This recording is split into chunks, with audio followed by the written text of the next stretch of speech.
Hi guys, I've got some exercises for you today that will help you to work on your core. These are my 5 favorite exercises, but let me tell you why I put these together for you. First of all, you know the old adage, if you don't use it, you lose it. You don't use your muscles, you don't work on your posture, you don't do these things. What happens to us? Well, we end up relying on other people to take care of us as we get older. And that's really quite sad and it's really quite unnecessary. So I want you to use it. I'm going to show you how to use it. The other thing is, I talk a lot about 6 and 12. So in Pilates, we learn about the abdominal clock. And at the top is our 12 and at the bottom is our 6. So a lot of times I'm going to ask you to stack your 6 and 12 or draw your 6 and 12 together. Those two numbers will help you remember how to work with your core. Before we begin today, I just want to do a little mention to my buddy Chris Balducci from the New York Fire Department. Play safe. He's the most valuable player on his hockey team.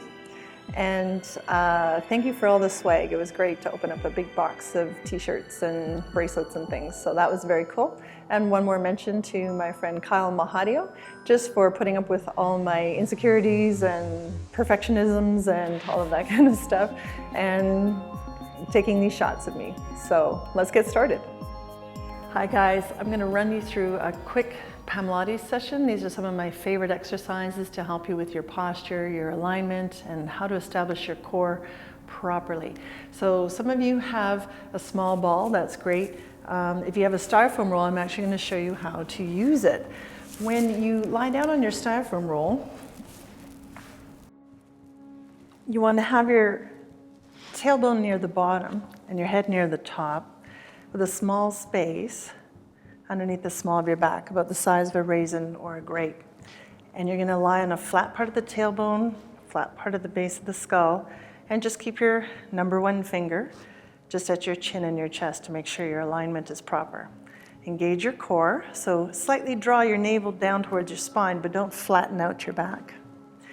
And so the first thing we're going to do is make sure that we don't pop the ribs out. So you're going to knit your ribs together, take your hands above your head, and hold your ribs together as you float the arms above your head. And so if you think in the gym, you're doing something called a pullover press, and maybe you have a 50-pound or 100-pound dumbbell, or maybe just 20 pounds in your hands, and you're pulling that down and away from your face. You're going to tuck your shoulder blades down and away, or kind of tuck into your armpits, so that you have these window spaces open between your shoulders and your ears. And every time you do this, you're breathing in and out, and then also making sure that you keep your ribs knit together. So this is especially important for ladies with rectus diastasis, with that little space there between the ribs. Pull everything in, and then when you do the lower body, make sure you're not using your hip flexors. So engage your core, little karate chop to your lower belly, and you're going to float the leg just barely off your mat, and so you should be able to loosen up that hip flexor a little bit. Otherwise, if you pop the leg up in the air like this, you're going to fire that hip flexor and totally disengage your core. So make sure core is engaged, hip flexor is minding its own business, and if your balance is very good, then you can bring your hands up and away from the mat. And then just repeat it on the other side. So you would engage your core, float the foot just barely off your mat, making sure you're not using your hip flexors, keeping the tummy carved in. And if your balance is good, you can start to progressively move the arms away from the floor into dead bug. Replace your arms, replace the leg, and then relax your core. When you come off your styrofoam roll, just roll onto your side and come up. And then the next thing we're going to do is do a little bit of work with the ball. So the easiest thing that you can do is place the ball underneath one foot, and this is called a single leg toe tap. The reason why you put the ball here underneath your foot is to create a base that's a little bit unstable. And then again, engage the core. So inhale, exhale, draw your navel to your spine, bring your leg up into what we call tabletop. Should be about arm's length away from your body. Touch your toe and return. Take a breath, exhale, blow your leg away. Inhale, bring it back. Exhale, touch, and inhale, bring it back. So do about 6 or 8 on this side, and then when you're done, bring the ball over to the other side. Same thing, engage the core, bring your leg into tabletop, and nothing else moves. touch, inhale, return. Exhale, touch, inhale, return. So the back doesn't weeble wobble, everything stays very stable. The distance between your abdominal clock or your 6 and 12 o'clock stays the same. And you can bring your arms into your dead bug position, as long as you can keep your center body still. If you want to make things a little bit more challenging, you can place the ball between the thigh and hold on to it. Now you're in tabletop with your arms used as spacers away from your body.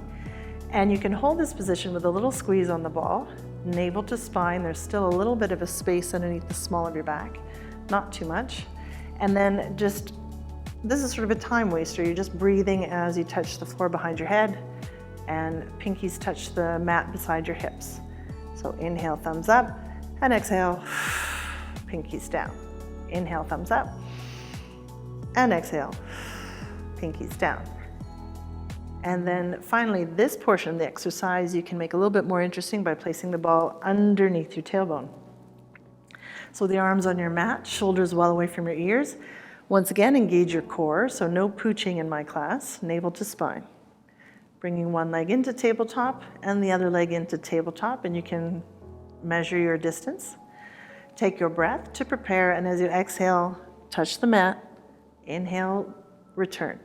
Exhale, blow the leg away, inhale, return. And the ball creates a bit of an unstable surface, so your core has to work just a little bit harder. When you're ready to finish, place one foot on your mat and then the other foot. Never drop both feet at the same time and wrench your back. Come up into bridge, so squeeze the glutes, remove the ball, and then re-articulate your spine with your mat one vertebrae at a time, tip of the tailbone last, and then just sift everything out.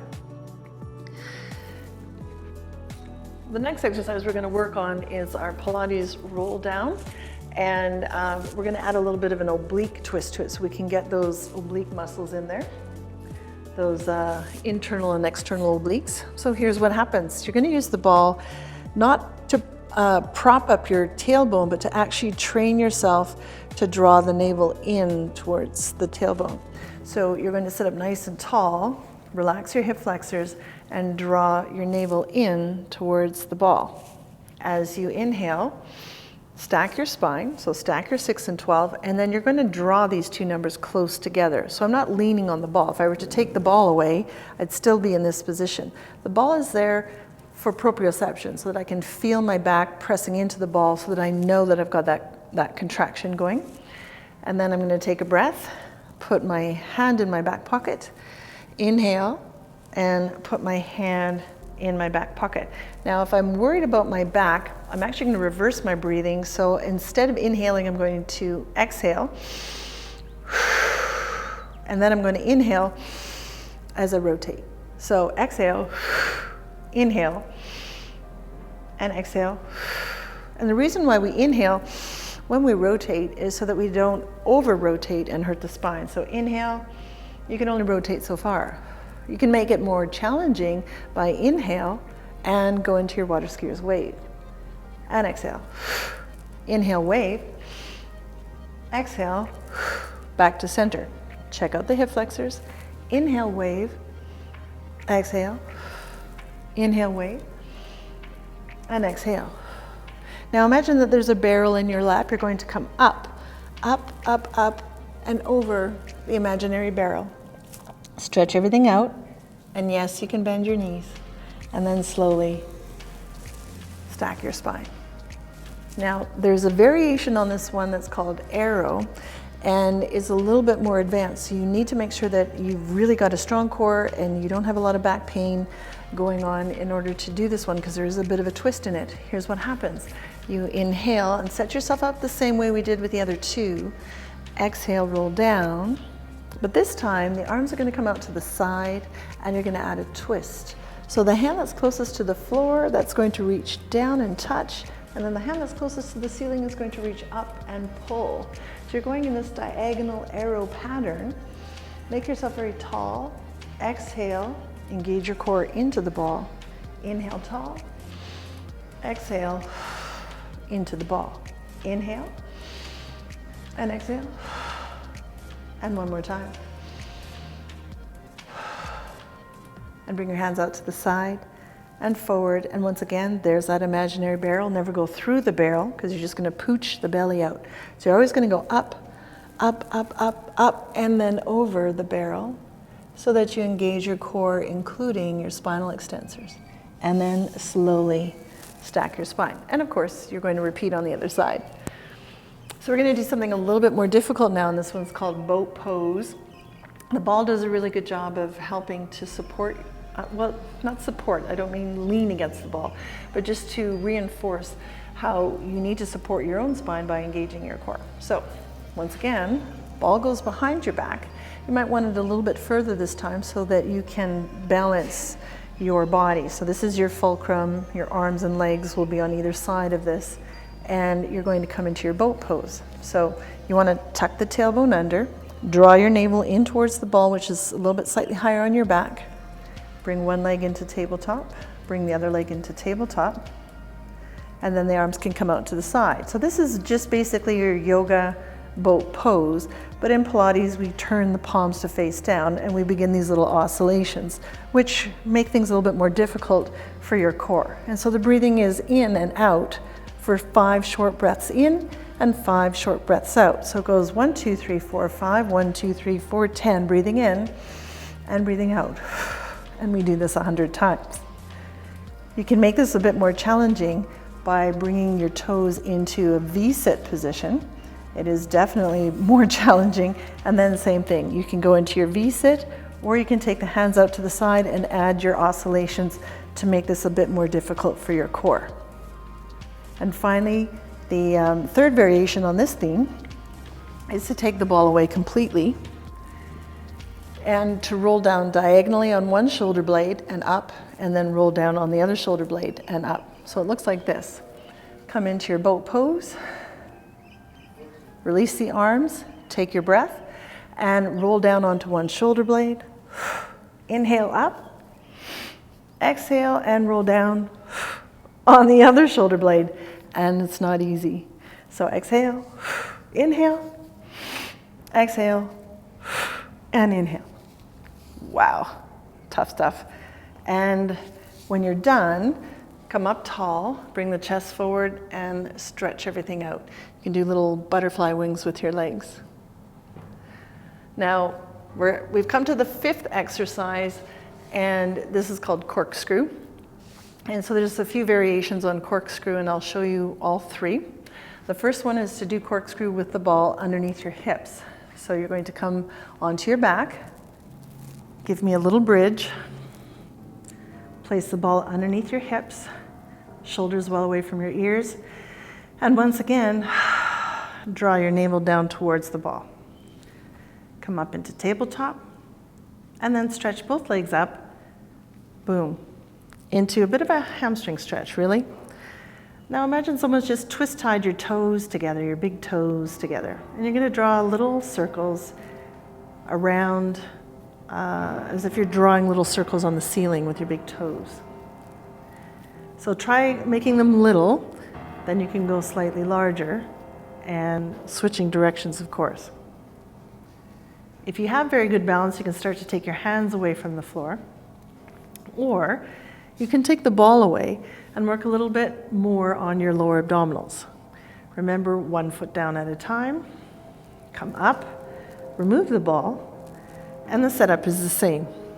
Come into tabletop, navel to spine, bit of a hamstring stretch, hands on your mat. As you start to draw your circles, you want to lift your tailbone up and off your mat, but be careful not to throw your legs in the air and create too much momentum. You could get hurt. So slow everything down. Remember to switch directions. Breathing in and breathing out. The last format of this exercise is to come into plows. So you need to be very careful with this one. Do not twist your head from side to side because of the weight that's on the back of your neck. So as you come into plow, the knees come over your face. You're going to lower down one side of the shoulder blades, come through the center, and then come up on the other side of the shoulder blades, and back into plow. and then reverse. Come down the left side, across the middle, and up the right, and down the right, across the middle, and up the left. When you're finished, you may carefully and slowly roll down one vertebrae at a time, tip of the tailbone last. Come back into tabletop, 1 foot down at a time, and then relax. That was a very good job. Roll onto your side and sit up. I hope you got something out of it. Let me know what you think.